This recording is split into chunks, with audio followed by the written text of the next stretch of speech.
Vicente Chuliá nació en Catarroja, Valencia, en 1984. Es compositor y director de orquesta. 3 personajes creo que han marcado su vida profesional. En primer lugar, su padre, el compositor Salvador Chuliá. Después, el director Enrique García Asensio. Y en los últimos años, también el descubrimiento de Gustavo Bueno Martínez. En la actualidad es profesor de dirección de orquesta, fundamentos de composición y análisis en el Conservatorio Municipal de Música José Iturbi de Valencia y agregado colaborador en la sección de musicología de la Real Academia de Cultura Valenciana. El año pasado Pentalfa precisamente publicó su libro Manual de Filosofía de la Música, que es un trabajo muy serio de aplicación del materialismo filosófico a la música. Vicente está también ofreciendo varias conferencias para explicar el avance de sus investigaciones en filosofía de la música y además imparte cursos de dirección de orquesta. Debido a que está realizando un trabajo prácticamente, podemos llamarlo inédito, ¿verdad?, en torno al materialismo filosófico y a que está profundizando en unas cuestiones importantes que dejó planteadas Gustavo Bueno, hemos querido conveniente entrevistarle aquí en este espacio en Radio Materialista y conocer más de cerca su interesante labor. En primer lugar, bienvenido Vicente a Radio Materialista. Muchísimas gracias. Bueno, pues vamos a empezar con la primera pregunta. Cuéntenos un poquito cómo descubre el materialismo filosófico de Gustavo Bueno y qué es lo que vio en ese sistema tan complejo, tan complicado de comprender, para que a partir de ese momento dedicara buena parte de su actividad profesional a trabajar para desarrollar una especie de compacta y poderosa filosofía de la música. O sea, ¿qué tiene este sistema, no? ¿Qué tiene el MF que no tengan otros que usted ha conocido para que usted quedara tan sorprendido y se pusiera inmediatamente a estudiarlo a fondo para aplicarlo en el campo que más le gusta, que es la música? Adelante. Bueno, pues verá, yo, como bien usted ha dicho perfectamente, estudié, composición, digamos la escolástica de la composición al contrapunto, todos los estudios escolásticos de la composición con mi padre Salvador Chuliá. Tuve la suerte de poder adentrarme en los estudios escolásticos que, como digo, hoy en día brillan por su ausencia en los centros de enseñanza musical. Y posteriormente yo también tuve la gran suerte de estudiar si no el mejor, probablemente de los mejores técnicos de la dirección de orquesta que han habido en la historia, que es Enrique García Asensio, el cual me introdujo en unos procedimientos de análisis musical basados en la fenomenología de Celibidache, un gran director de orquesta y compositor rumano, que elaboró un sistema de análisis musical que estaba fundado en la fenomenología de Edmund Husserl, si bien interpretado de una manera un poco más libre. Él fue alumno de Nicolai Hartmann en Berlín, y entonces la mezcla entre estas ideas y el espiritualismo budista y tal, influyó mucho, pero como él era matemático y tenía unos estudios de acústica muy poderosos y además era un músico de primera, hizo un trabajo muy interesante. Y sobre todo, a través de Asensio, empecé a darme cuenta que los conceptos, dentro del campo musical, los conceptos, desde los conceptos, que muchas veces son plurales y discontinuos, no se podía tener una idea sobre lo que es música. Y entonces, claro, esto naturalmente hizo que yo el trabajo final de carrera mío, versó sobre un análisis de la segunda sinfonía de Brahms desde la fenomenología. Más adelante, mi hermano Ernesto, que es un trompetista solista de trompeta internacional, a través de un amigo, empezó a ver algunos vídeos de Gustavo Bueno y empezó a admirar mucho, la enorme solvencia y potencia que tenía el maestro cuando hablaba en cualquier sitio, ¿no? Y entonces fue una gran sorpresa para él, dar con unos vídeos de unas conferencias, de unas lecciones, de un curso sobre filosofía de la música que impartió don Gustavo en el Conservatorio de Oviedo. Y entonces esto inmediatamente me lo pasó porque sabía de mi interés filosófico por la música. Y naturalmente, ¿qué es lo que vi yo en estas lecciones y posteriormente en el sistema? Que quedaba totalmente dinamitado, todas las ideas por las cuales había funcionado, las explicaciones de una serie de praxis y una serie de análisis, que si bien lisológicamente en algunas partes se han mantenido, se han mantenido, digamos, como partes esenciales de un análisis posterior, pero en la totalidad, pues naturalmente quedaban desbordadas por una serie de coordenadas que a día de hoy pues no tienen ningún sistema filosófico en el mundo. Es decir, no es una cuestión de novedad en España, sino que es una cuestión de novedad en el mundo. Es decir, el sistema del materialismo filosófico ofrece, sin ningún tipo de dudas, unas coordenadas que permiten un mapa del mundo que hoy en día no se puede confeccionar con tal solidez desde ningún otro sistema. Eso no quiere decir que no hayan existido otras filosofías anteriores, pues como haya podido ser, por ejemplo, Spinoza, pues Hegel, pues Marx, pues Husserl, pues naturalmente Platón, Santo Tomás, como no, pero naturalmente todas las partes importantes, como el actualismo del análisis de las cosas, tiene que estar siempre en el presente lógico, pues todo eso está reabsorbido en un sistema que está basado en este presente lógico y que no encuentra un par hoy en día en el mundo en el que vivimos, claro, en el presente en marcha. Y naturalmente entonces yo pues tuve la prudencia de tomar apuntes durante 4 o 5 años, tomar apuntes de todo esto, empezar a leer los libros y tomar apuntes, y entonces escribí a nuestra academia, que es la Fundación Gustavo Bueno, que es nuestra academia. Y entonces pues naturalmente la generosidad de Tomás García y de Gustavo Bueno Sánchez fue algo en lo cual yo estaré en deuda con ellos mientras viva, invitándome inmediatamente a que fuera a contarles un poco todos los apuntes y las conclusiones que yo había tomado de estos estudios. Y cuando llegué, pues estuve toda una mañana con Tomás García López, al cual considero un maestro, y cuando terminó, pues le dijo a Gustavo Bueno Sánchez que ese trabajo había que publicarlo porque era un principio de algo muy importante que tenía que empezar a desarrollarse dentro de la escuela, porque yo lo que me di cuenta allí es que la filosofía no puede estar fuera de una escuela. Es decir, el individualismo de pensar que cada uno de nosotros, por nuestra cuenta, podemos hacer una filosofía o un concepto del mundo, pues es algo metafísico, idealista, algo débil, porque nosotros estamos totalmente, estamos moldeados por las instituciones de las cuales somos miembros, somos partes de ese embrión, que son estas organizaciones totalizadoras. Y entonces naturalmente lo que me aportó ese viaje a Oviedo pues fue pues que Gustavo Bueno Sánchez tuvo a bien pues pasarme todos estos documentos tan valiosos de los escritos sobre música de Gustavo Bueno que hay que dedicarse en vida a ellos, porque precisamente lo que permiten estos análisis es algo que, insisto, es mucho más potente que todo lo que se ha dicho hasta la fecha. No sé si, perfecto. Con este pequeño resumen le puedo haber dicho el asunto. Sí, perfecto. Bueno, ¿y cómo está siendo recibido su trabajo en su gremio? ¿Le han empezado a llegar comentarios, críticas de otros compañeros de profesión? Supongo que cuando uno llega con unos planteamientos tan rompedores, la acogida no debe ser sencilla en un primer momento. ¿Qué tal se están recibiendo estas ideas? Sí. Bueno, claro, el problema es el gremio, el propio gremio. Ese es el problema. Es decir, que la filosofía precisamente está fuera del gremio. La filosofía es un saber de segundo grado. Esto no hay que olvidarlo, porque el que niega que la filosofía sea un saber de segundo grado es un chamán. Pero así, de arriba abajo, es un chamán, es un brujo, porque él precisamente pretende construir el mundo sin conocer los conceptos de las distintas categorías rigurosas que hay que conocer desde dentro. Es decir, precisamente la potencia del materialismo filosófico es que cuando usted se sumerge en la teoría del cierre categorial, por los ejemplos que pone de química, de geometría, de matemáticas, etcétera, pues son rigurosos, son potentes. Es decir, el maestro conocía a fondo estas cuestiones. También tengo que decirle que conocía a fondo la música, porque yo pude ver, por ejemplo, un libro de Shirley sobre contrapunto del siglo XX, y los apuntes que había de Gustavo Bueno en ese libro, los apuntes y los subrayados, demuestran que don Gustavo conocía el contrapunto, que es harto difícil conocer el contrapunto, pero conocía a fondo el contrapunto. Es decir, que cuando uno conoce los saberes de primer grado, después puede empezar a concatenar y hacer ensamblajes sobre estas partes, digamos, heterológicas, distintas.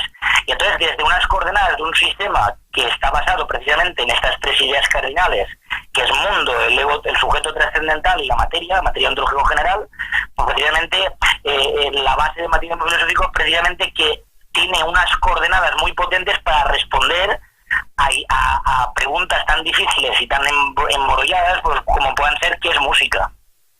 Y entonces naturalmente esto desde el gremio pues cuesta mucho de penetrar, precisamente porque el gremio normalmente está, los gremios y el gremio musical, porque claro, cuando algo es científico sí que podemos un poco discriminar cuando los científicos están haciendo la ciencia propiamente dicho, o cuando los científicos empiezan a salir del ámbito categorial al cual se mueven y empiezan a tener concepciones del mundo y a decir tonterías. Pero es que resulta que la música, como no es un cierre categorial, es imposible, no se puede establecer un cierre categorial en la música, sino que es un campo que está intercedido, interseccionado por distintos campos, materias involucradas en formas y formas involucradas en materias, pues naturalmente es muy fácil dar pie a la filosofía espontánea. Y entonces la filosofía espontánea que inunda todo el asunto del gremio, sobre todo del gremio del cual yo formo parte, que es el de la dirección de orquesta, pues algo realmente espantoso, que se mueve siempre con categorías alemanas. Es decir, la dirección de orquesta está analizada siempre desde categorías alemanas. Y ahí están los problemas enormes, las grandes confusiones entre lo que es tonalidad, lo que es atonalidad, lo que es, pues eso, ideas holóticas que parten casi siempre de concepciones monistas del asunto. Y precisamente desde el pluralismo discontinuista del materialismo filosófico, pues la cosa se reconstruye desde ámbitos totalmente distintos. Bien, se ha empezado usted a meter ya directamente en el meollo de la cuestión, en cuestiones como qué es música y todo esto, ¿no? Claro. Y precisamente de la definición de música dependerán algunas cuestiones que vamos a tratar precisamente aquí, en esta entrevista. La música, etimológicamente, claro, es el arte de las musas, eso etimológicamente, ¿no? Pero eso no nos dice absolutamente nada. Es una especie de arte de dicen, ¿no? De organizar ciertos criterios lógicos, pues en una combinación de sonidos, silencios, según unos parámetros, pero claro, esto tampoco dice mucho. Hay que profundizar y meterse más en una definición más precisa de música. Más allá, como digo, de estas definiciones genéricas, imprecisas, vagas, que no entran en el núcleo de la cuestión, empiezan los problemas. Para algunos, por ejemplo, lo que, ya metiéndonos en materia, ¿no? Lo que hacían artistas como John Cage, eso no era música. Para otros sí que lo era. Para unos el dodecafonismo es música, para otros no lo es. Y cada uno tiene sus razones. Unos definen la música de una manera, otros la definen de otra.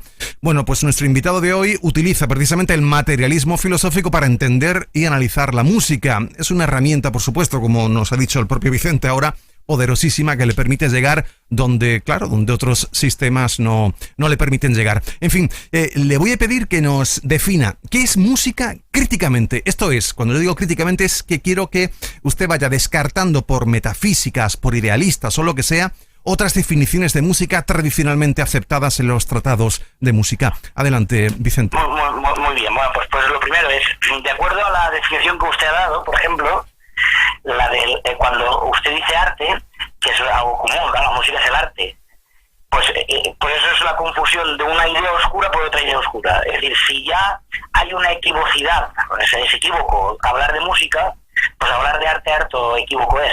Entonces, naturalmente, el arte está embadurnado de lo que es pues las bellas artes, que están todas las facultades de bellas artes. Claro, ninguno que estudia en las facultades de bellas artes se ha parado a pensar que esto de las bellas artes viene del Ión de Platón. Cuando dice, oh Ión, no es una técnica lo que hay en ti, sino una fuerza divina. Esa fuerza divina es la belleza, la perfección, las bellas artes.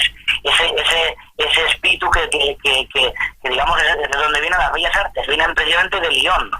De que no es una técnica, sino no es una técnica servil lo que hay en ti, sino que es una fuerza divina que está más allá de tu voluntad. Y entonces, naturalmente, esto, pues después, posteriormente, la distinción clásica de las artes liberales y las artes serviles.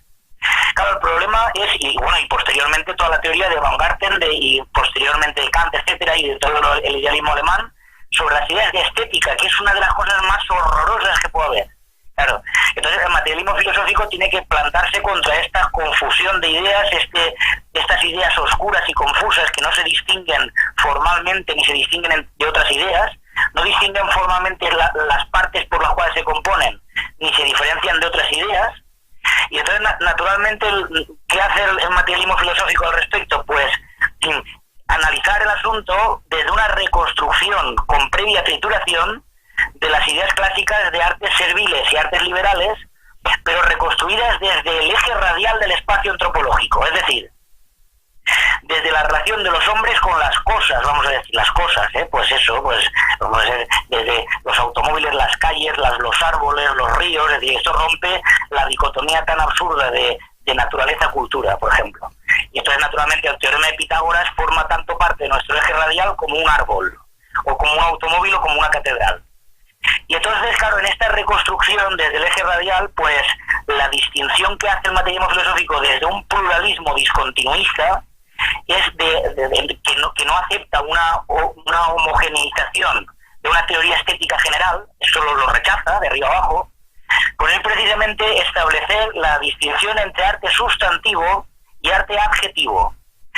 El arte adjetivo es cuando precisamente las morfologías, las cuales están construidas como arte, solo toman sentido cuando están integradas como partes de una conducta o proceso teleológico, humano o etológico, es decir, cuando son partes de otra cosa. El ejemplo que pone bueno es el nido de golondrina, donde la propia inteligibilidad del nido de golondrina solamente se entiende desde un contexto olémico de la actividad de esa ave. O, por ejemplo, el H de sílex, que solamente toma inteligibilidad cuando la asociamos con la mano que lo utiliza. Pero naturalmente el arte sustantivo es otra cosa. El arte sustantivo no tiene esas finalidades, sino que tiene una lógica interna propia que lo sustancializa, pero hay que ver qué tipo de lógica. Entonces aquí viene el gran problema, que ese tipo de lógica se mueve en sustancialismos actualistas, lo primero. No vemos sustancias aristotélicas, es decir, sustancias que sean eternas, sino que nosotros vemos sustancias actualistas. ¿Qué quiere decir esto? En dos palabras, y que me perdone los materialistas que me escuchen por la rapidez de movernos en conceptos e ideas tan complejas. El actualismo precisamente se define precisamente porque es tan parte de la sustancia, la invariable, que sería por ejemplo los componentes terciogenéricos de M3, como las transformaciones y accidentes de esas sustancias.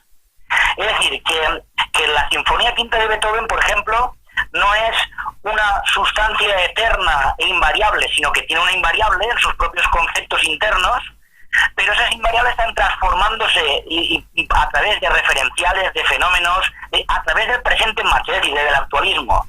Y desde el actualismo, conforme más sabemos y conforme más operamos con distintas clases de sonidos que siempre están basados en el ahora, en el presente en marcha, pues tienen que ir cambiando precisamente. Ahora bien, ¿cómo podemos sustancializar una obra de arte desde ese criterio?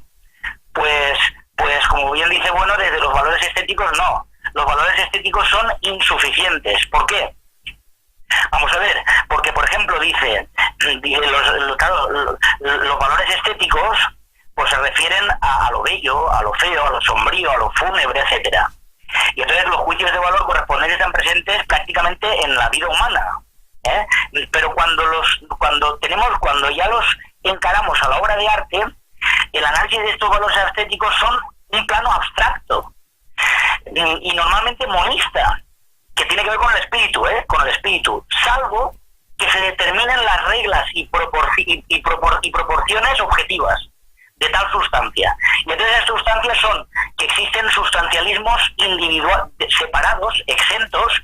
Un sustancialismo sería la sustantividad de la música, otro la sustantividad de la literatura, otro la sustantividad de la arquitectura, otro la sustantividad de la pintura, etcétera. Y entonces no existen analogías de proporción entre ellas que puedan estar regidas desde una teoría monista de la estética, sino que esto se tiene que analizar desde analogías de atribución con las ciencias en estado alfa, es decir, las ciencias estrictas.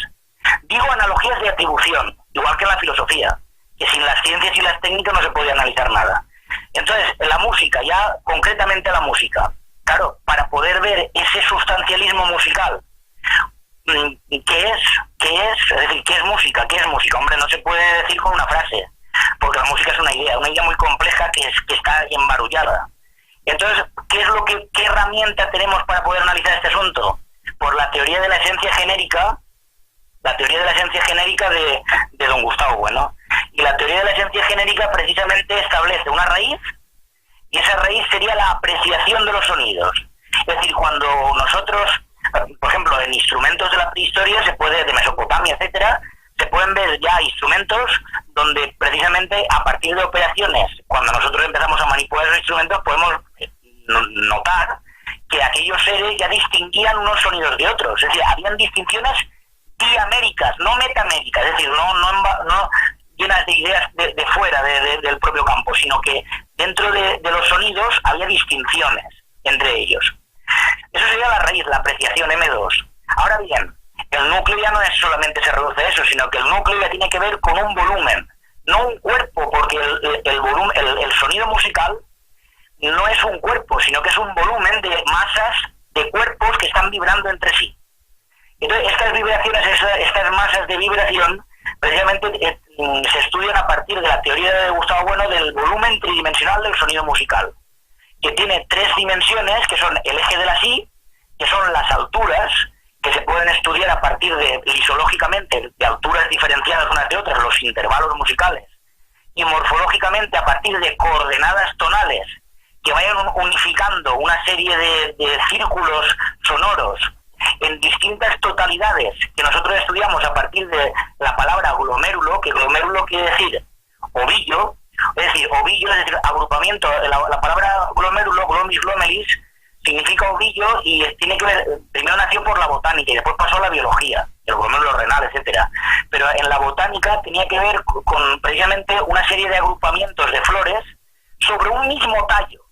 Y ese tallo es precisamente el esquema material de identidad de una obra musical, la sustantividad. Y entonces esto sería el eje Y, que sería la segunda dimensión, es decir, el segundo eje sería el eje de las X, que serían las duraciones de los sonidos. Desde un punto de vista liso, es decir, uniforme, local, pues serían las duraciones. Pero desde un punto de vista morfológico, pues ya sería lo que tendría que ver con el ritmo. Es decir, la concatenación de órdenes y proporciones de sonidos medidos que cuando se juntan con el eje Y van estableciendo una anamnesis prolepsis. Es decir, vamos escuchando unas identidades sonoras que podemos concatenar con las siguientes que vienen, con una prolepsis que va abriendo el propio compuesto musical. Y por último, y esta es la gran aportación del materialismo filosófico, que no tiene ninguna filosofía del mundo, ninguna, y que precisamente distingue lo que es música sustantiva de música adjetiva, es el eje de la Z, el eje Z, que está formado, que es el que cruza el eje Y y el eje X, y está formado por 4 partes, a saber, pues en primer lugar, la intensidad lo tiene cualquier sonido, incluso el ordenador, o el sonido de la voz que están escuchándome ustedes aquí, pues hay una intensidad. Hacia adentro, tensión, es decir, la tensión que afecta a los sonidos. Si usted ahora pusiera el volumen muy fuerte, pues no me entendería porque sería demasiado intenso, etcétera. Pero claro, eso sería sonido que no sería musical, porque el musical tiene que concatenarse con otros 3 partes, que son las siguientes. La siguiente es la presión. La presión tiene que ver con el presus, el apretar del arco respecto a la cuerda, por ejemplo, o de la boquilla de un instrumento respecto al oído, y respecto a la columna de aire cuando pasa por el tubo, que tiene una presión determinada. Después habría otra parte que sería la densidad, y esto es importantísimo, y esto es importante que lo atiendan bien. La densidad tiene que ver con los armónicos del sonido.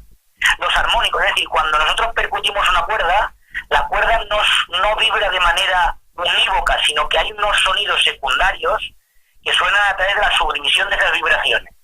Y esas subdivisiones producen esos sonidos secundarios, los cuales, cuando se unen con otros sonidos, van produciendo densidades dentro de ese volumen. Y esas densidades, por ejemplo, no están en el sonido electrónico. En el sonido electrónico hay una distorsión armónica, es decir, que no hay una linealidad entre el cuerpo que produce el sonido respecto al cuerpo por el cual se propaga. Y entonces la operatoriedad ya necesita un intermediario, que es la tecnología, es decir, la tecnología de la ingeniería informática, por ejemplo, la ingeniería electroacústica. Y entonces, claro, pero en cambio en un sonido de un violín, o de una flauta, o de un contrabajo, el tamaño del cuerpo de resonancia respecto a la tensión de la cuerda respecto a la caja de resonancia, tal cual se percute en cuanto a se emite, esa emisión respecto a la producción del sonido, la propagación y la producción tienen una linealidad que permiten entender una serie de densidades internas que son precisamente el que nos de la arquitectura. En la arquitectura, ¿cuál es la diferencia entre la arquitectura y la escultura? Pues que la escultura, por mucho que se empeñen algunos artistas contemporáneos, es bidimensional.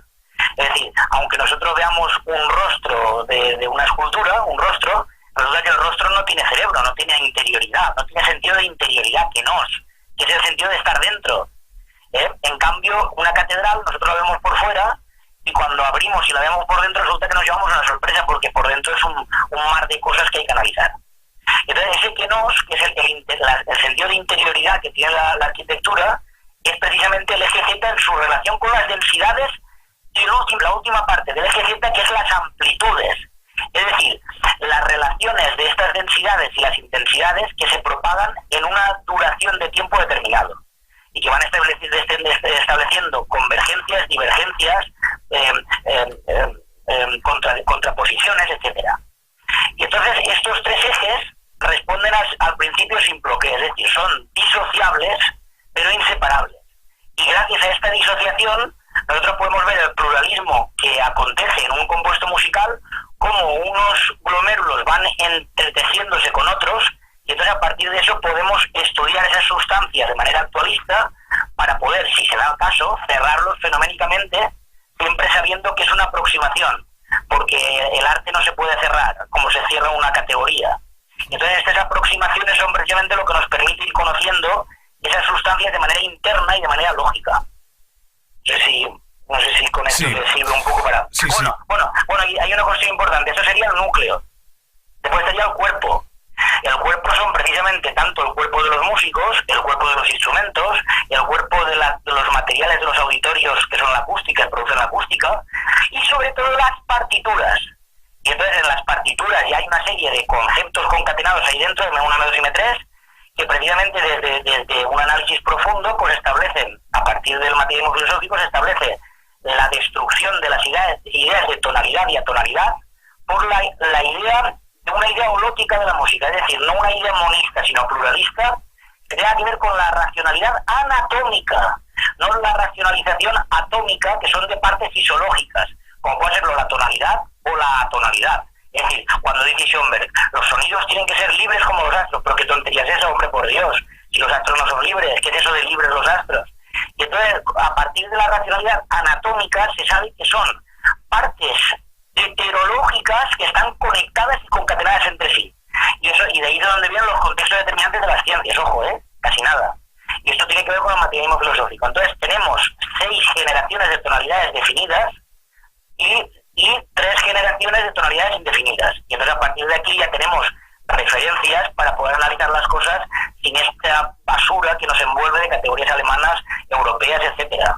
No sé si... Sí, hay un montón de preguntas que desde luego quiero hacerle, pero claro, es muy complicado hacerlas todas porque el desarrollo que necesita para responder a cada una es grande, porque son cuestiones desde luego complejas. Vamos a cambiar ahora, vamos a hablar ahora de la leyenda negra. Dicen que existe una leyenda negra que trataría de reducir el prestigio y la influencia de España en la historia. Ahora mismo, claro, sí, ahora mismo este asunto está siendo debatido a raíz del libro de María Elvira Rocabarea de Imperiofobia y Leyenda Negra. Unos creen que es cierta la leyenda negra y por esta razón no se han valorado internacionalmente a muchos españoles de valor, y hablo de científicos, de filósofos, de escritores, militares o incluso músicos, ¿no? Y otros creen, y otros creen que eso tuvo un momento histórico muy concreto. Por ejemplo, yo tuve por aquí hace unas 3 semanas o así a José Luis Villacañas y dijo que la leyenda negra tuvo su momento histórico, donde sí que se dio, pero que ya no se da, ¿no? Que en la actualidad ahora pues no hay tal leyenda negra. Hay muy pocos españoles que conozcan, desde luego, a compositores españoles. Eso es cierto. Aquí todos miran a Austria, a Alemania, a Francia, a Rusia, etcétera. Y yo le pregunto, ¿ha percibido usted el influjo de la leyenda negra en la música también? Sí, de arriba abajo, claro que lo he recibido, sí. Yo he sido preso del yugo germano, claro, sí. Es decir, vamos a ver...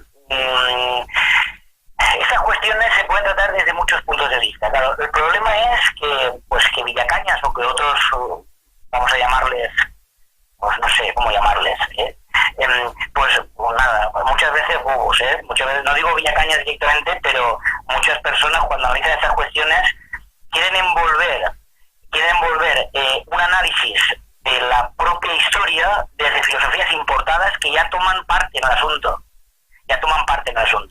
Y entonces, claro, esto es una especie de panfilismo en el cual estamos envueltos todos, precisamente porque todavía no ha hecho la labor que, pues, claro, tenemos que pensar que el materialismo filosófico es un sistema muy joven todavía, y le queda mucho por hacer. Es decir, que el materialismo filosófico que diga que está cerrado o clausurado es otro bobo.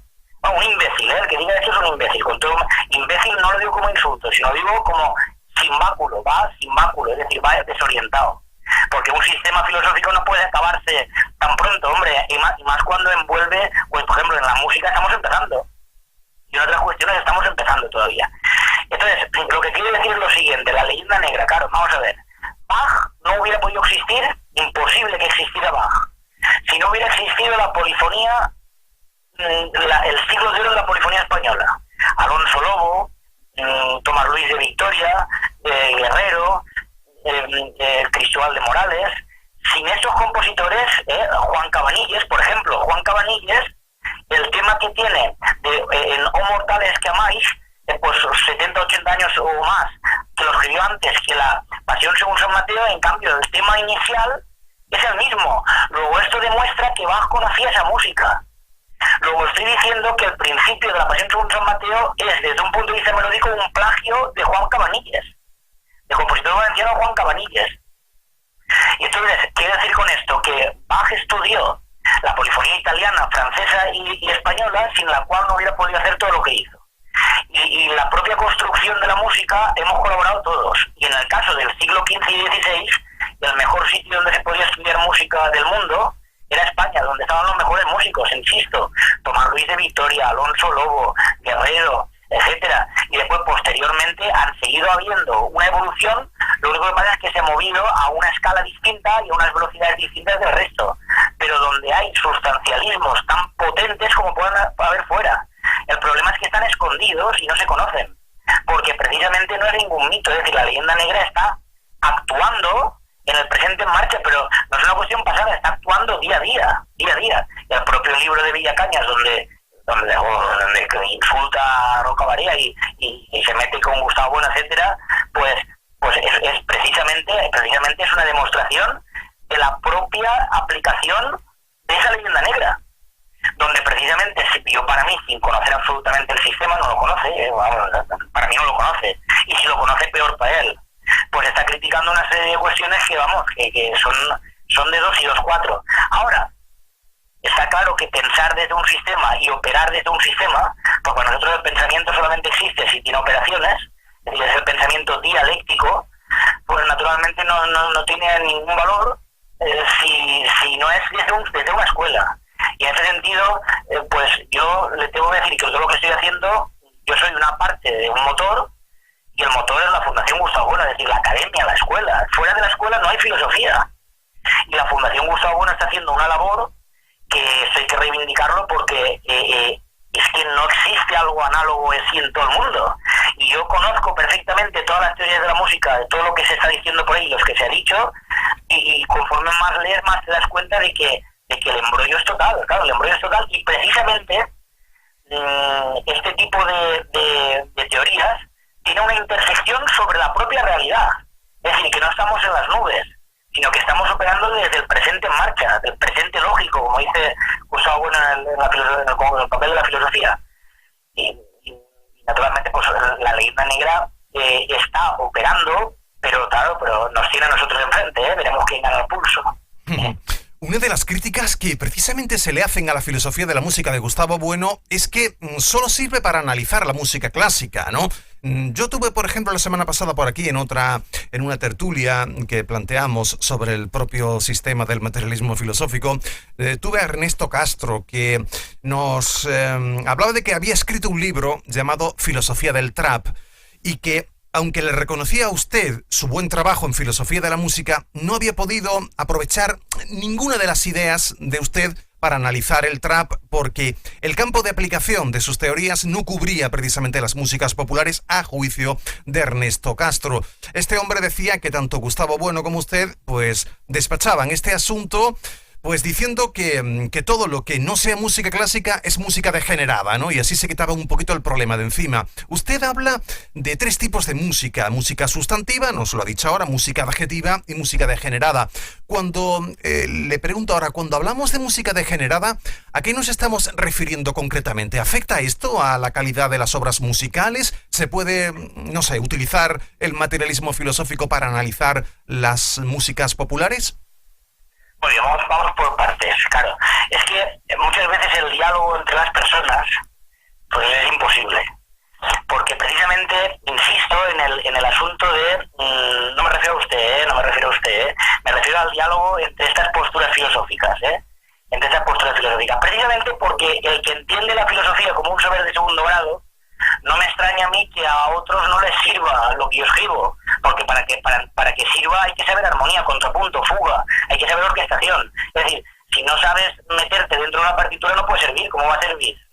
Suena chino, claro, es normal. Y el que no sabe química, la teoría del cierre no le sirve para nada, más que para propias estéticas retóricas, ¿eh? Esto es lo que hay que reivindicar precisamente. Esto es que hay que hablar desde conocer los saberes de primer grado, si no, no hay nada que hacer. Entonces, por partes, nosotros, claro, el don Gustavo Bueno, pues destruye las ideas de música clásica, de música culta, la que excuso decir, música popular, qué cosa más de la música del pueblo, que el pueblo somos todos, o es que cuando está la orquesta en el FRAC tocando en el auditorio, que somos seres divinos o no somos pueblo, que música popular y música culta es una cosa que no tiene ningún sentido. Música determinista y música aleatoria, porque la improvisación no existe. Es decir, improvisación, lo que no tiene previsión, es imposible. Si algo se compone, es decir, cuando alguien improvisa jazz, está haciendo composiciones in situ, pero no está improvisando. Porque si fuera a improvisar, querría decir que usted, sin saber tocar un instrumento, se pondría al instrumento y se podría tocar con ellos, claro, sin previsión. Pero tiene que conocer acordes, tiene que conocer ritmos, tiene que conocer una serie de unidades que se concatenan, aunque no estén sujetas por una partitura, que ahí está el problema. Ahí está el problema, porque esos contextos determinados siempre tienen la debilidad de no poder concatenarse con unas instituciones que tienen más poder que otras, pero que están tan presentes en la música llamada improvisada como la que no. Entonces, claro, esto de música determinista y música aleatoria, música popular y música culta, música clásica y música moderna. Es que la música no puede ser ni moderna ni antigua, porque la música solo se da en el presente en marcha, solo se da en el sonido. Es decir, un disco no es música. Un disco no es música. Un disco, precisamente, hay un 28% de características del eje Z que no puede atrapar el micro, pero además después le incorpora una serie de fenómenos, digamos, que vienen precisamente de las operaciones de ingeniería de la propia mezcla del disco y después del aparato en donde se escucha y de la acústica de donde se oye. Es decir, que eso es otra cosa. Eso son morfologías sonoras que pueden servir para uno relajarse en casa, o para uno entretenerse, para uno bailar, para uno ligar o para lo que sea. Entonces nosotros música sustantiva. La música sustantiva no es Haydn y Mozart. De hecho, Haydn y Mozart puede ser música adjetiva, incluso música degenerada. ¿Qué es música adjetiva? Música adjetiva es cuando estas morfologías tienen fines etológicos, o unas finalidades concretas que están meroemas, son partes de otras cosas. ¿Qué sería música degenerada? Cuando pierde el género, precisamente cuando el volumen tridimensional, que es el núcleo, ha perdido tantos componentes. Por ejemplo, en la música electrónica pues hay una apariencia falaz del eje Z. ¿Por qué? Porque no hay densidades, hay intensidades, ¿cómo no? Presión tampoco hay, porque la presión no depende de las operaciones del músico. Y no hay ni presión, ni hay densidades, ni hay amplitudes, luego solo hay intensidades. Y hay timbres, pero la palabra timbre, que es tebre, del francés tebre, es una palabra que nosotros no nos dice nada. Nosotros la sustituimos por cromatofonismo, que es la cantidad de componentes pequeños e internos que hay entre las alturas y las duraciones. Y entonces esto tiene que ver con los armónicos del sonido. Y si no hay armónicos naturales, pues estamos hablando de que ha perdido el género de esa sustancia que estamos analizando. Y entonces la degeneración no quiere decir una cuestión moral o que no nos guste o que sea mala para la sociedad, etcétera. Lo que estamos diciendo, ojo con esto, es que ha perdido el género, es decir, que ya no se puede analizar, sino que ya constituye otra cosa. Y entonces esa otra cosa es la concatenación, puede ser la concatenación de distintas sustancias que tengan objetividad o no. Y entonces lo que decimos que es algo nocivo para la sociedad, y eso sí que lo decimos en compañía de Platón, es precisamente que pensemos y que ecualicemos las músicas que pertenecen a ese eje radial por sustancialismos actualistas propios de otras músicas que no los tienen. Porque esa confusión de ideas es lo que puede confundir a un curandero con un médico. Y un curandero, si usted tiene que operarlo de cáncer, el curandero es una cosa que hay que exterminar de cualquier sociedad. Y en cambio el médico no. Entonces, el que no distingue, esto no quiere decir que el curandero no tenga su función. La acupuntura china, por ejemplo, pues puede tener su función, pero esa función solo puede ser analizada desde el cierre categorial de la fisiología o de la química. Entonces, ¿qué quiere decir esto? Quiere decir la confusión de ideas es cuando se empieza a mezclar unas cosas con otras, y entonces no tenemos puntos de criterio poderosos para construir el mundo. Entonces, naturalmente, estas personas ya viven en un confusionismo que pasa de la música a todo lo demás. Y pasando a todo lo demás es la esencia o la génesis de la corrupción, y esto lo dice Platón en las leyes. En las leyes, lo dice Platón. Entonces, esa corrupción es lo que... Nosotros no decimos que no tenga que existir música adjetiva, la música adjetiva existió siempre. Si de hecho no hay un corte dicotómico entre música adjetiva y música sustantiva, ejemplo, una misa, cuando era encargada para ser interpretada, o ejecutada, mejor dicho, dentro de la ceremonia religiosa, es música adjetiva a tal ceremonia. Ahora bien, como en el Imperio Católico, pues los maestros de capilla tenían, mientras estaban rezando los curas 4 o 5 horas al día, esos 4 o 5 horas estaban trabajando en su taller de composición, y era sobre textos genéricos que siempre dicen lo mismo, Kyrie eleison, Christ eleison, Kyrie eleison, Benedictus cui venit, etcétera, etcétera, etcétera. Estos textos genéricos precisamente se quedaban en un segundo plano y empezaba a preocuparles la geometría, un intento de hacer geometría con los sonidos. Y esto es lo que fue enriqueciendo unos sustancialismos que de manera actualista iban operándose en composiciones y ejecuciones en directo. Y entonces cuando esa misa la interpretas fuera de la ceremonia religiosa, tiene unos procedimientos lógicos internos que tienen cualquier sustancialidad. Y esto puede pasar con un pasodoble, con un pasodoble, y entonces un pasodoble que en música popular, bueno, si el pasodoble es un mero ema de otras cosas, como el baile, por ejemplo, entonces era música adjetiva.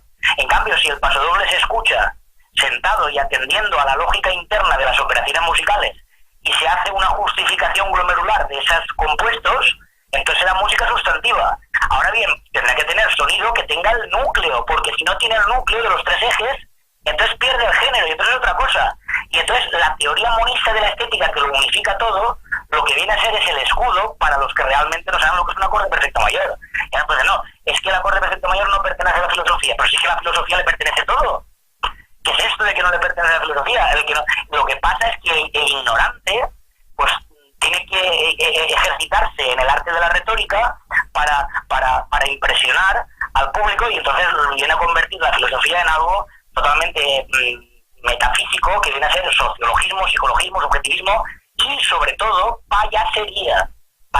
Y esto lo digo con toda la memoria, Pablo, es que es así. Porque precisamente la potencia del materialismo filosófico, que ya viene heredada desde Platón, no entre aquí nadie que no sepa geometría. La geometría hoy se ha convertido en muchos saberes de primer grado, química, física, historia, etcétera, donde nosotros podemos ver los grados de cientificidad a partir de los estados, y a partir de analogías vamos construyendo el mundo, pero desde esferas sólidas, que son las identidades sintéticas de las ciencias. Y entonces aquí podemos ver los contrapuntos, la clasificación de contrapuntos, la clasificación de glomérulos, la clasificación de acordes, etcétera. Entonces dice, no, esto no me sirve para analizar el campo. Bueno, naturalmente, ¿cómo va a servir? Es imposible, no puede servir. Igual que no te sirve la teoría de la identidad sintética para analizar la teología. Pero es que la teología y la termodinámica o la química, pues son cosas que no tienen nada que ver. Y aquí está la cuestión, la confusión de esto es lo que es el principio de la corrupción, y lo que convierte a los filósofos en impostores. Y esto es peligrosísimo, y contra esto sí que vamos contra esto yo personalmente voy, y creo que la escuela todos vamos contra eso. no contra que existan fenómenos que haya que analizarlos. ¿Cómo no vamos a analizar? Tenemos que analizarlo todo. Pero precisamente para distinguirlo en sus partes. Porque lo que nosotros tratamos de emerger es un mapa que tenga ideas claras y distintas, no oscuras y confusas. No sé si le estoy contestando a lo que me preguntó, pero... Sí, perfectamente. Precisamente, hablando de todo esto, ¿no? De los estilos de música más populares y todo esto, en los últimos tiempos, a mí hay una cosa que me llama mucho la atención, ¿no? Y que quiero consultarla con usted como profesional de la música, por supuesto, y por supuesto también como alguien que conoce la filosofía del materialismo filosófico y la aplica a la música. A mí me ha sorprendido el caché de los discjockeys, ¿no? Que ha subido como la espuma. Si echamos un vistazo a la revista Forbes, veremos que los principales discjockeys del mundo son tremendamente ricos, ¿no? Con ganancias anuales que llegan a los 40 millones de euros. Yo, por ejemplo, he visto nombres aquí como Calvin Harris, David Guetta y demás, ¿no? Sorprende mucho que un señor que en un principio, aunque ya veremos esto un poquito con más detalle ahora, pero en un principio no compone, ni tampoco interpreta música, y sorprende tanto que un señor que simplemente le da el play y la música suena, que gane tanto dinero y se haya convertido en el principal foco de atención de la música, digamos que más quiere la gente, la música más popular. Y es que conviene no perder de vista que el término disc jockey, en principio, lo estaba buscando y viene de una combinación de disc, que hace referencia, por supuesto, a los discos grabados, y jockey, que significa operador de una máquina. Es el operario de una máquina, precisamente. Claro, eso es. Claro, pero esto el ver la importancia que da una sociedad a este tipo de operaciones, como que pueden ser como otras, pues lo que es un termómetro de ver cómo está esa sociedad. Es decir, que la culpa no la tienen tanto ellos, ni mucho menos. Ellos muy bien, hacer sus operaciones. El problema es cuando se ecualiza esto con otras cosas que no tienen nada que ver. Y entonces el gran problema es que a partir de esa ecualización, pues ahí está intrínseco la idea de el ser individual espiritualista. Y fíjese, usted ha dicho la palabra popular, claro, populis, el pueblo, ¿no? El pueblo. Claro, ahí en el pueblo de Dios. Entonces aquí tenemos una cosa muy importante, que es la idea de que cada individuo, su opinión vale lo mismo que los demás. Eso vale lo mismo. Y entonces, al valer lo mismo, pues da igual el que sepa armonía y contrapunto que el que no lo sepa. Y entonces el que no lo sepa dice, no, a mí me gusta esta, me gusta lo otro. Bueno, es que a mí no me gusta la música, señores. Lo primero que digo es que el que piense que lo que estamos diciendo es que, bueno, a Vicente Chuleado ha gustado, bueno, le gusta la música clásica, cosa que me horroriza decir música clásica, porque música clásica no existe. Dice, no, a Chuleado, Gustavo Bueno, les gustaba la música clásica. Es que no nos gusta, señor mío. Precisamente no nos gusta. Lo que pasa es que nosotros, igual que no es cuestión de que te guste el teorema de Pitágoras o no, al que no le guste el teorema de Pitágoras, peor para él, está fuera del mundo. Y entonces lo otro lo que hacemos es distinguir las partes del mundo desde ideas tales. Hay unos sustancialismos que diaméricamente, desde operaciones sonoras, puedan tener un cierre que tenga una unidad compleja basada en la lógica operatoria. Y después otros sustancialismos que no sean tales, sino que su propia inteligibilidad dependa de ser un mero ema de otras cosas. Entonces, claro, precisamente esta distinción es potentísima, porque esta distinción puede convertir en música degenerada o en música adjetiva a una sinfonía de Haydn. Es que esto que quede claro, una sinfonía de Haydn puede ser mucho más degenerada que un bolero cantado por un señor. Claro, si la sinfonía de Haydn la tocara, por ejemplo, pues fuera ejecutada por un ordenador. Ejemplo, si la sinfonía de Haydn la tocara un MIDI, un ordenador o un sintetizador, pues sería música degenerada, claro, sería música degenerada. Yo, no, es que es Haydn, que no, hombre, que no, que la partitura no es una sustancia eterna, sino que tiene que estar basada por invariables y transformaciones que tienen que ver con el núcleo del sonido musical tridimensional. Y en el momento no están esas tres dimensiones, ya estamos hablando de otro género, otra cosa. Porque el pluralismo discontinuista de la doctrina de las artes sustantivas del materialismo filosófico nace frente a una teoría estética monista de las artes. Ahí está la cuestión. Ahí está la cuestión, porque la estética, éstesis, sensación, pues está muy unido eso a lo que cada individuo piense, le guste o sienta. Porque nosotros eso, las sensaciones propioceptivas y teleceptivas de un individuo tienen que estar concatenadas, unidas operatoriamente con los componentes terciogenéricos y primogénicos, si no dejan de ser pues imbecilidades o metafísicas o idealismos o espiritualismos o bobadas. ¿Sabes la cuestión? Y todo esto, Vicente, siguiendo con el asunto este de los discjockeys, por ejemplo, ¿no? Que algunos utilizan bueno, esto ya lo hizo antes, lo teorizó mucho antes John Cage, utilizar, por ejemplo, un reproductor de música como productor de música. Esta gente, por ejemplo, te coge un tocadiscos y empieza a modificar el sonido, empieza a manipular, ese es quizás el verbo mejor, a manipular el sonido, empieza a darle para atrás, empieza a hacer scratching, cosas así, y entonces dicen ellos, yo estoy haciendo una canción nueva, estoy componiendo algo. Entonces ahí, claro... Una pequeña precisión. Sí. Están manipulando el sonido electrónico. Sí. Claro, es que esa precisión es lo que cambia todo. Uh-huh. Porque cuando yo hago una sinfonía de Mozart también estoy manipulando el sonido. Pero esa manipulación es actualista desde un punto de vista de unas características sonoras que se enclaustran en un núcleo determinado. Y entonces a partir de ese núcleo adquieren un género. Eso es lo que quiero decir. Entonces, siendo operación o manipulación ambas cosas, mezclarlas sería convertir a la música en una idea equívoca. Y esto es lo que denunciamos. No denunciamos, por ejemplo, lo que hace John Cage. Pues está muy bien. Y lo que hacen los DJs también está muy bien que lo hagan. Pero lo que no podemos permitir es que entre dentro de un saco monista común y ecualizado a otras cosas que son otra cosa.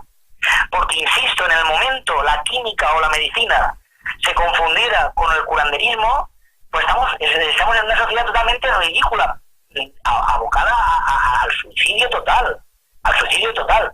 Y en el momento se confunda estas operaciones con sonidos electrónicos que tienen que ver con la ingeniería. ¿Cuál es la sustancia de ahí? La sustancia de ahí es la tecnología de los aparatos. Y ahora alguien me puede decir, bueno, y lo otro sería la tecnología de los instrumentos. No, porque los instrumentos, el cuerpo que vibra respecto al cuerpo que propaga, tiene una linealidad. Luego las operaciones son directas sobre las densidades del eje Z de esos sonidos. Son actualistas de su propia producción. En cambio, la otra se actualiza también, pero a un mero ema de partes que están concatenadas con la ingeniería. Sin la ingeniería no se podría hacer nada, claro. Es decir, los ordenadores, las máquinas, los altavoces, los discos de memoria, etcétera, etcétera, etcétera, etcétera. Es otra cosa. Y entonces, estas operaciones no dejan de ser operaciones, hay que analizarlas, pero naturalmente no se pueden analizar desde la idea de arte sustantivo, sino desde el arte adjetivo. Pero que el arte adjetivo también tiene su filosofía. ¿Cómo que no nos ocupamos de esto? Nos ocupamos perfectamente. Pero hay que ver la concatenación de estos meroemas, qué tipo de procedimientos tienen y qué tipo de función tienen. Por ejemplo, en el caso de muchos casos es pues poesía y música degenerada mezclada entre sí, que tiene que ver más con el pasatiempo de una serie de individuos que no tienen nada mejor que hacer, y que eso se puede analizar filosóficamente, como no, pero que ya su análisis desbordaría el ámbito sustantivo de la propia música y de la propia estética incluso, y se concatenaría los propios conocimientos y las propias placentas en las cuales estos sujetos psicoinformes están criados y están desarrollándose.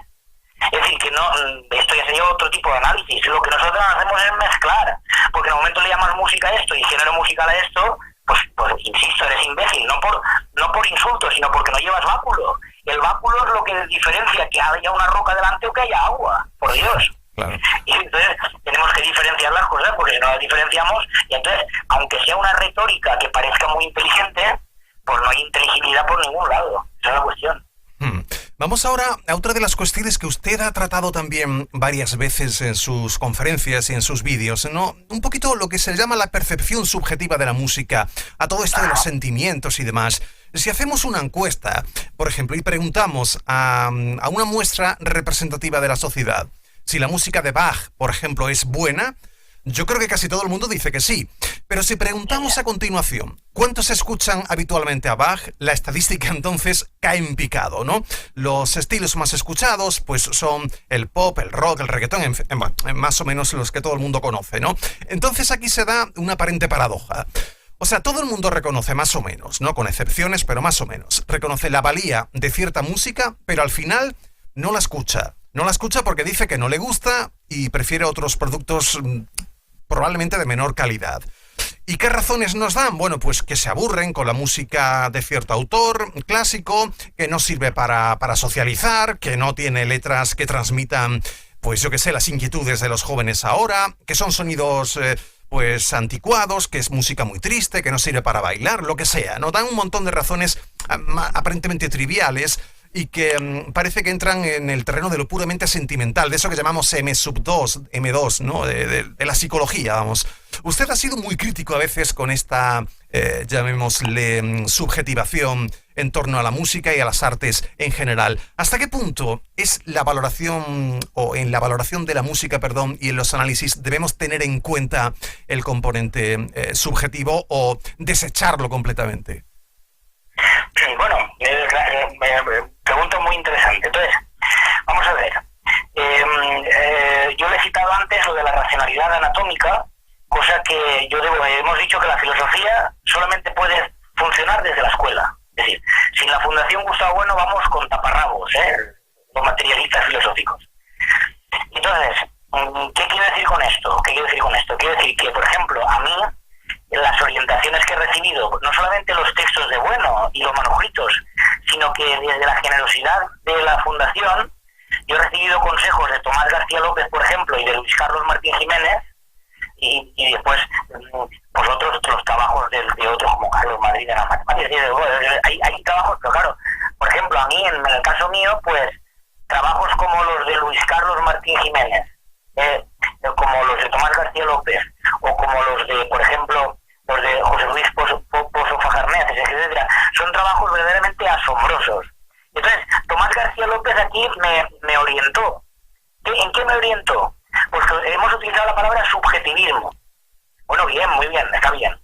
Nosotros estamos diciendo que hay unas instituciones objetivas que son la invariante en la cual se dan precisamente los sustancialismos musicales. Pero claro, esta invariable no sería algo aristotélico si no estuviera combinado con algo que pertenece tanto a las propias sustancias como a la invariable, que es las transformaciones y los accidentes. Sin esto están las operaciones, y las operaciones precisan de M2. Es decir, que la segregación del sujeto operatorio que se da en las ciencias en sentido alfa es imposible totalmente en la música. Y entonces en la música hay un subjetivismo, ¿cómo no va a haberlo? Las operaciones son subjetivas. Ahora bien, Gustavo Bueno, y esto me orientó Tomás García López, pues en los años 50 acuñó una idea que es precisamente lo que hace Gustavo Bueno es releer la historia de la filosofía y triturarla y darle la vuelta. Es decir, que es el refundador de la filosofía, es el Platón. Es decir, el único análogo de Gustavo Bueno es Platón. Vamos a dejarnos de tonterías y Platón es el único que se puede poner al lado de Gustavo Bueno. Gustavo Bueno es el que refunda la filosofía. Entonces, por ejemplo, en los años 50 relee a Husserl, lo tritura y lo recompone desde la idea de noetología, que lo que hace es combinar las ideas de noesis y noema, que en Husserl tenían una correlación en la propia conciencia, para entender que los procedimientos noemáticos, que son la trascendencia noemática, no se da en el interior nuestro, sino que es de donde se parte. Y esa trascendencia noemática la viene a convertir en lo que será posteriormente la teoría del cierre de categorías, es decir, los cierres de las ciencias. Es decir, que vienen dadas en la placenta de los sujetos que están operando. Entonces, vamos a ver, ¿qué quiere decir esto? Que existen dos tipos de subjetivismo. El subjetivismo psicológico o un subjetivismo lógico. Es decir, que sean operaciones que están moldeadas por las instituciones de las cuales forman parte.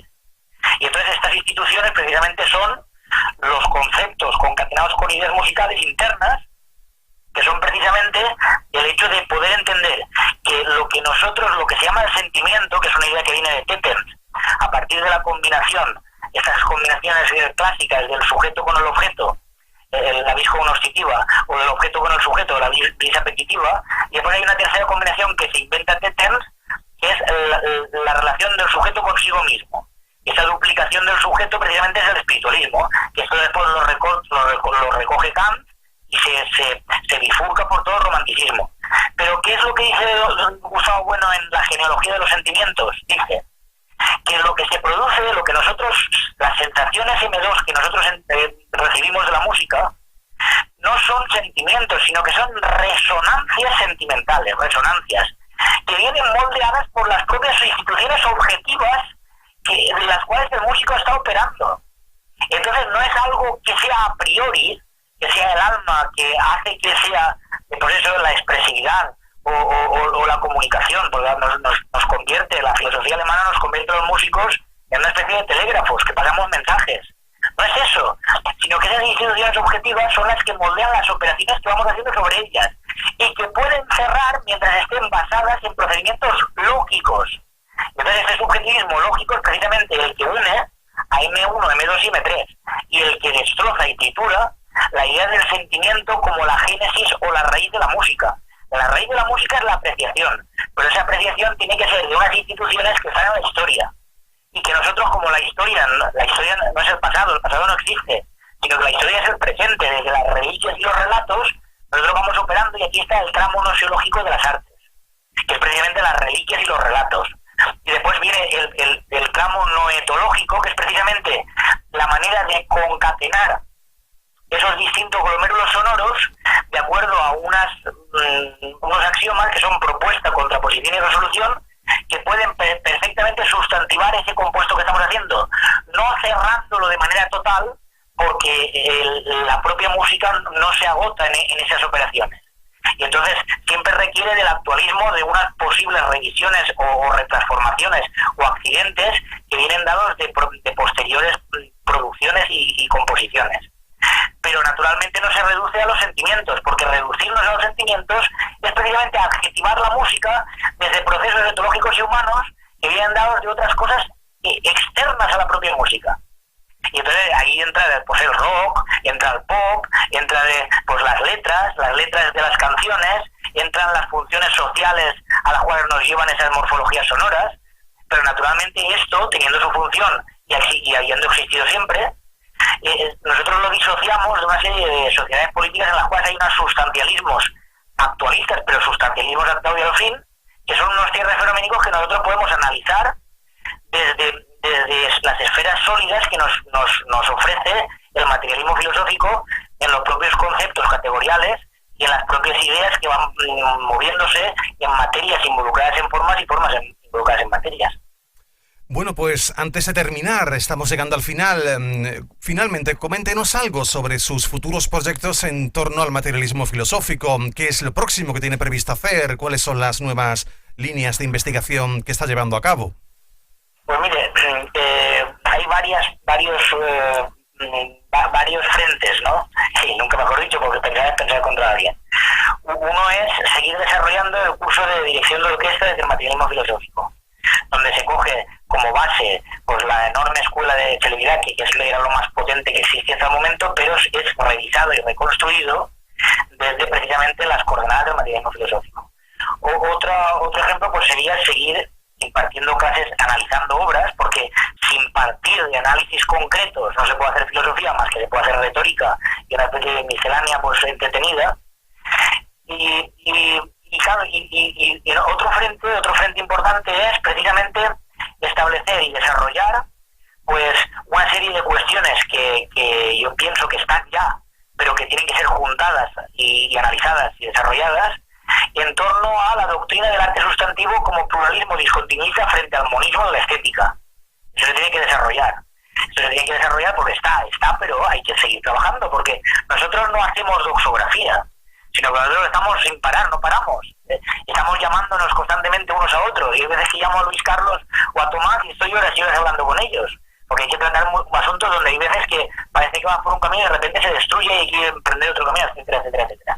Pero siempre desde las cosas, es decir, desde el análisis de las cosas, no desde doxografías y eclecticismos entre distintas ocurrencias filosóficas de la historia o filosofías importadas que tienen menos poderío.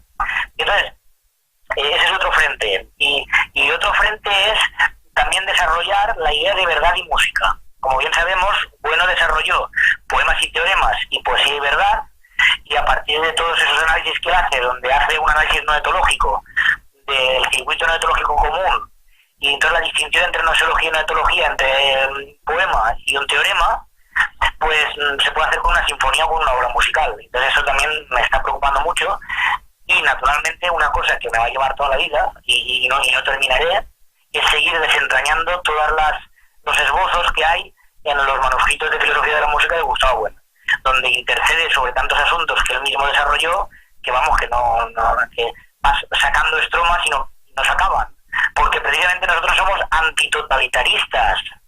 Es decir, nosotros sabemos que M sub I, es decir, el mundo, no puede cerrarse, porque precisamente la imposibilidad de cerrar el M sub I es la propia demostración de la existencia de la materia ontológica general, que es la inagotabilidad, la inconmensurabilidad, la discontinuidad y el pluralismo. Esa es la cuestión. Y entonces, el sujeto filosófico, que no nunca es un individuo, sino que es un conjunto de individuos que se mueven en una placenta, pues no pueden parar las operaciones para poder seguir desarrollando todo esto. Porque esto no va a acabarse nunca, no se va a cerrar. Y quien pretende cerrarlo, pues está en otro sitio enfrente de nosotros, vamos, por decirlo de alguna manera. Pues muy bien, creo que nos ha respondido usted a prácticamente todas las cuestiones que teníamos por aquí planteadas y estupendo. Creo que nuestros oyentes van a sacar de aquí muy buenas conclusiones, mucho material hay aquí para, desde luego, pues eso, analizar y, en fin, vamos a poner entonces el punto final agradeciéndole a usted, por supuesto, como siempre, o en este caso, bueno, vamos a primero a agradecerle que se haya acercado a los micrófonos de Radio Materialista por primera vez. Esperemos seguir contando por aquí con su presencia para otros programas, donde tenemos previsto por ahí hacer una tertulia, donde le vamos a invitar, por supuesto, a usted también sobre filosofía de la música. En un principio hemos querido tomar un primer contacto, una primera muestra o toma de contacto con usted, pues con su trabajo sobre la teoría musical. Y bueno, pues aquí creo que hoy se han dicho cosas que pueden ser del interés de nuestros oyentes. Pues nada, le emplazamos a otro programa en próximas fechas. Muy agradecido por participar, Vicente. Muchísimas gracias y a las órdenes. Pues nada, un abrazo, Adiós. Un abrazo, adiós.